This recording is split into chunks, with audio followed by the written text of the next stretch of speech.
Hello guys, welcome back. Got a special episode for you today. You guys know, been talking about it for so long. Finally went and just got back from the Birmingham Retro Games Fair in the Custard Factory. Wow, what an experience. So much stuff to show you. Yeah, there's probably no point going on about it, just cut straight to the footage. Tell me what you think. Virtual Boy. This is Nick's stall. He had a big one at the back, and there he is. Almost did me a deal on that Mario Party 6. Love seeing the retro magazines. Plushies galore, guys. Everywhere there's plushies. So many people. Good to see some boxed SNES. Tempted by that Toy Story, but didn't go for it.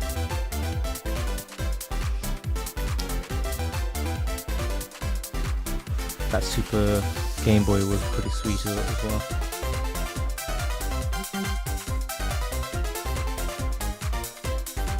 This is one of my favourite bits that I didn't get up. Look at that Anniversary Edition DualSense. These are all custom mods. They did a great job. In all fairness, I would have been tempted by it, but the price was a little bit too much, but it was sweet. Pokemon galore in super high demand. Somebody told me that one person came in and cleared out all the Pokemon games. This guy I saw last time, and I'm really tempted to do one of these myself. The display with the cover and the game and the poster and the manual, I guess. The Tomb Raider one is especially cool, I think. Some coasters. I fancied that He-Man, but look at these. It's the only really high-end display that I saw in the entire Games Fair. They're all in acrylic case as well, which made them stand out even better. Bit of close-up. That Spider-Man and X-Men really caught my eye. I fancied it so much, but this guy was asking quite a bit for these. Rightfully so. The condition was great. These are arcade stickers. They look really cool. I thought about getting a few and just sticking them up on the wall, but couldn't decide which ones. Just so colourful. Some Japanese games, some Ataris and other bits and pieces. Sorry for the shaky cam. There's not a lot of room. You have to try and negotiate around everybody. I wanted that Majora's Mask Special Edition, but seemed a bit steep. Not much GameCube. I liked how these guys laid everything out there. You can clearly see all the good stuff. Just made it a little bit easier to see what you're after. Although you see the prices are pretty steep. Oh, hurt. Especially these displays for all the cards again. Just makes it easy to see what you're looking at. The trading card games were out in force as usual, guys. Everyone loves a Pokemon and Magic the Gathering and Yu-Gi-Oh! So popular, so many people are picking them up.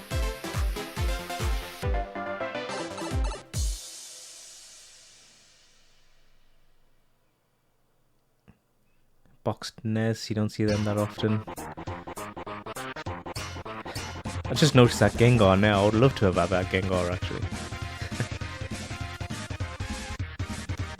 I saw that and I was like, what the hell? This guy had a nice mix of Japanese stuff. I went in for a closer look. What the hell is a Hitler SNES game in Japan only? How random. Yeah, he said he's selling his collection to fund a house purchase, which is unfortunate, but there you go. Slowed this down. It's Mario Party 2 Japanese. The artwork was great.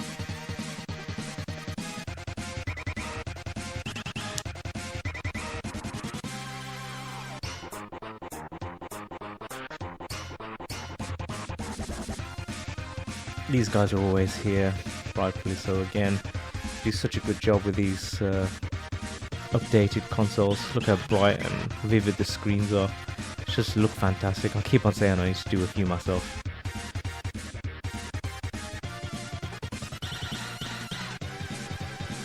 Fancy that Game Boy Advance as well. Mega Man X.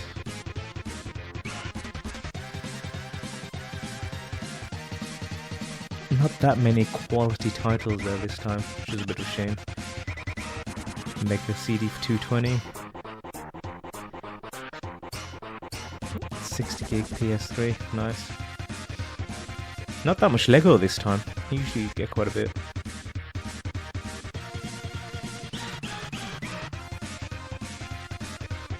Not much modern stuff as well, actually, I noticed. Barely anybody had any Switch or PS5. It's mostly all retro, which is nice. Here's some more Japanese goodies. DK, Mario Kart. The one game I was really after was Gauntlet on the N64. Guys, if you got a copy of Gauntlet Legends on the N64 and you want to get rid of it, let me know. I'm after Body Harvest as well, but no manual.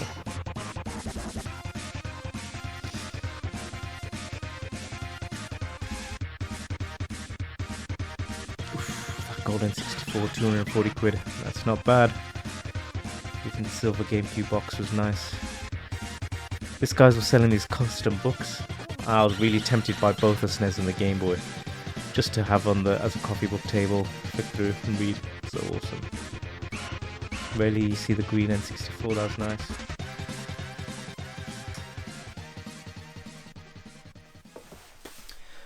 First impression I'm guessing you'll pick up on, guys, is that, wow, there were a lot of people there, Jesus Christ.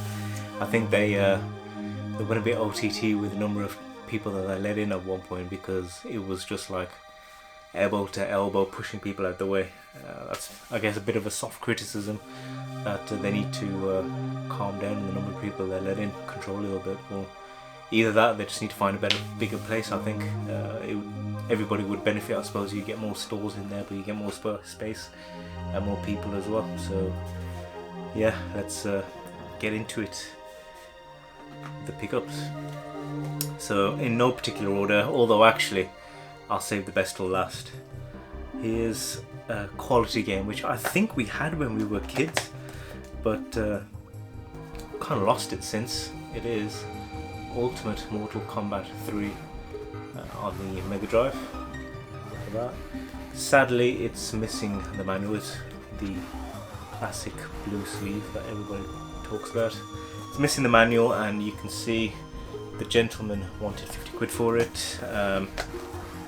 I talked him down from that, got quite a bit of a decent discount on there, which I'm quite pleased about. See, the cart is in excellent condition, which is always nice. But also, however, get something which you rarely get anymore now. Got a mint copy of the poster. I don't know if you guys remember this. This was what, his popular poster, wasn't it? The Sonic the Hedgehog. And on the back, there's just a, you know, loads of the games and a little bit of marketing gum about each one. It's a really nice piece. I'm quite glad to have this. It's almost worthy of framing it. It's a good size and it's good condition. Yeah. I'm really pleased with that, especially considering the discount on top, just over 40 quid. Great game to add to the collection, and it's the rarest, I believe, of all the Mega Drive, not the Mega Drive, the all Mortal Kombat games. I've got it on the SNES as well, but it's a nice one to add to the Mega Drive collection, which is quite small anyway. Next item, this is a game I already own, but I couldn't leave it behind in this condition, and that is No Mercy on the N64. If you have a look at it, guys, it's borderline mint condition, I would say. Completely sharp, all the edges are beautiful. Well, the label said complete. I haven't opened it personally. Let's try and get it open. Let's have a look. Cart is mint, beautiful, and look at the manual. I mean, yeah, mint condition, No Mercy on the N64. One of my favourite games. There's a little bit of a sneak preview of a game that's coming, video that's coming out. Love No Mercy. I don't know if anybody's played it before or haven't played it. If you're into wrestling games, then not just for the era, but in general, this is one of the best. It holds up today, and everybody should give it a go, in my opinion. Definitely worth playing. experiencing the best of N64 wrestling, and just a brilliant game. So yeah, glad to add this mint copy into the collection.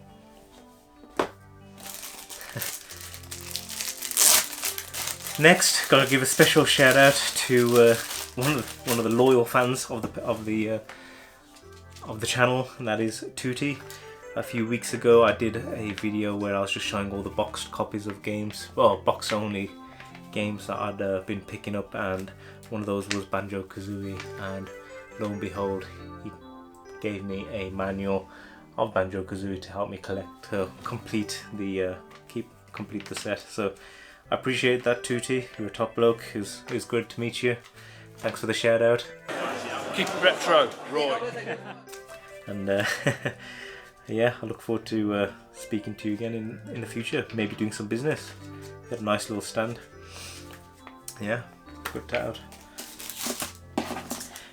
Next one. I know everybody's got nieces and nephews that have gone absolutely bonkers these days for Pokemon cards, but nothing special really. Just 5 expansion packs for Scarlet and Violet. One for each of the niece and nephew that love Pokemon, and then one for me, obviously. Can't go without. So yeah, you saw from the footage, guys, there's so much Pokemon stuff, it's unreal now. Alright, last but not least. Oh, it's a big one. Look at that. Complete in box and in a pretty good condition as well, I might add. A little bit of a mark there, but overall sharp. All the edges, all the tabs, beautiful. You can see there the ticket price was $140. However, I did speak him down. He did me for $120, which was great. Oh, look at this. The back has just got some pictures of games and some media gumph. I mean, this was peak 90s, I think, in terms of Sega went all out with their expansions. You've seen I've got 32X. I'd like the Mega CD 1, but they're gone crazy high in value. I don't have a Mega Drive 2, but that's we had the Mega Drive 2 when we were little, so yeah, it'll be I guess good to hunt one down. I'm after the Aladdin Mega Drive 2. I think that's with the beautiful art on the front. It looks fantastic. But yeah, I always wanted one of these when we were little. I remember sitting in my mate Sunket's house and looking through, because he was a Mega Drive guy, looking through the catalogs and looking at all the crazy add-ons and stuff. I'll put a little B footage of the insert now.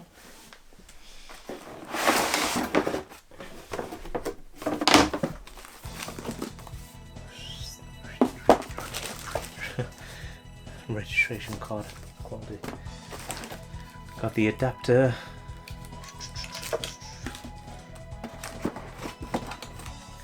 Whatever this is, adapter plate.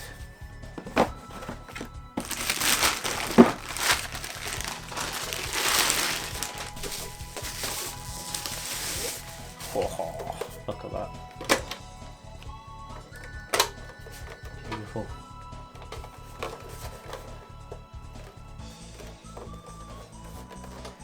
Adapter plate sits on the side, doesn't it?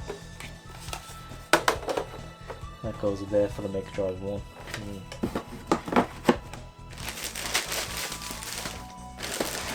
then some extra plates, various plates and leads.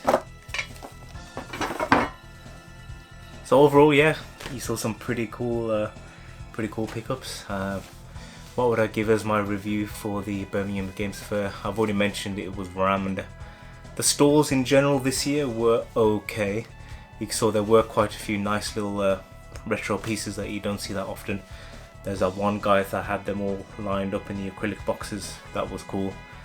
In general, I think I was a little bit disappointed that there wasn't as many like rare and one-off pieces that you'd see, that you don't see that often. There's all the common stuff which you see all the time, which obviously it's what you'd expect, but at the same time you want a little bit of a mix, right? There's the common faces, but overall it was a good store. while we're still here though, we may as well just do the few extra pickups that I've picked up recently. So in theme, I've got some box onlys, SNES games. This one is the First Samurai on the SNES. Never even heard of this before I saw this. It was 12 quid, I think. 12 quid. I thought that's worth a punt. Box itself is okay, nothing special, but grab that. This is the one that I actually wanted, and that was Lemmings 2. Everybody's played Lemmings, right? First one is obviously a classic. This one again, not in bad condition, but again, it was 12 quid. You know what I mean? No brainer really. But the third one is the desirable one. This is a game that I have been after, although not that urgently, but I'm glad to add it, and that is R-Type 3. For some reason, I'm guessing it's because it's came out late. R-Type 3 is super valuable. It's worth quite a bit in good condition. This one, it has all the tabs, a little bit of cell tape there, but overall this is a good condition box, really. It's definitely one that I'll be looking to complete the set of in the next few weeks, months, years, whatever. The sooner the better really, but I'm glad to add this. It's quite nice.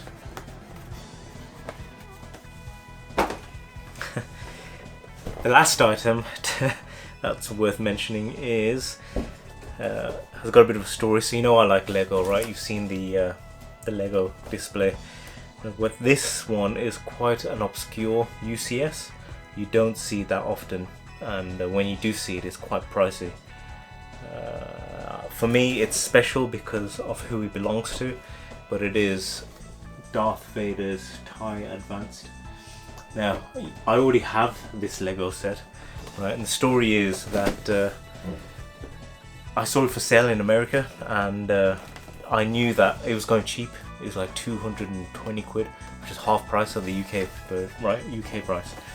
But obviously it's in America. When I bought Earthbound, I got stung 60 odd quid on duty on a second-hand game, which is a similar sort of price. So I was like, I want to buy it, but at the same time, I don't want to pay for the extra duty. It makes it not as attractive. You can see the back. It looks fantastic. Yeah, so Get Retro was going to America last year. I said to him, can you just do me a favour? If I send this to your relatives, can you bring it back for me? I said, it's literally just a cardboard box. Nothing else to it really. And he was like, yeah, sure. He brought me back the Lego, he brought me back the manuals, but he left the box. I'm like, the box is the lightest thing.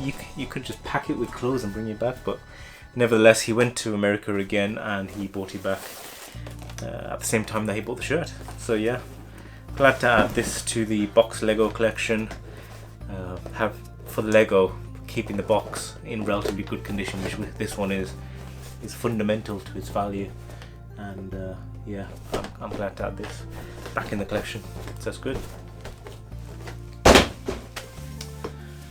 So yeah, thanks for watching. Hopefully you enjoyed the footage. It was tiring but good fun walking around there, and yeah, I look forward to the next one.